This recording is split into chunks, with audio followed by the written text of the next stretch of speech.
Parliamo adesso dei diritti delle casalinghe, ma anche dei casalinghi, perché chi non può fare le faccende domestiche, ad esempio in conseguenza di un incidente stradale, adesso ha diritto a un risarcimento pari a quello che sarebbe spettato alla moglie casalinga. Lo sostiene la Cassazione. Vediamo. Non rientra nell'ordine naturale delle cose che il lavoro domestico sia svolto da un uomo. Non è la frase scritta in un volume dei primi del Novecento o contenuta in un manuale maschilista, ma una riga estrapolata da una sentenza scritta dalla Corte d'Appello di Venezia. Verdetto, poi rovesciato in Cassazione, con il quale i giudici negavano ad un uomo il diritto ad ottenere il risarcimento per non aver potuto effettuare lavori domestici in seguito ad un grave incidente stradale.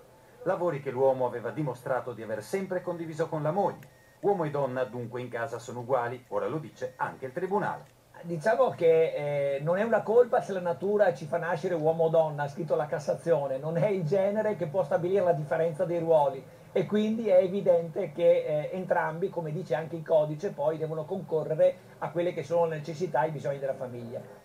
Casalingo o casalinga ora non fa più differenza, lo dice anche la legge. L'uomo moderno ora può spazzare casa, rammendare i calzini e persino fare da mangiare, sempre che la moglie lo consenta. Ma state attenti, ora potrebbe anche pretenderlo.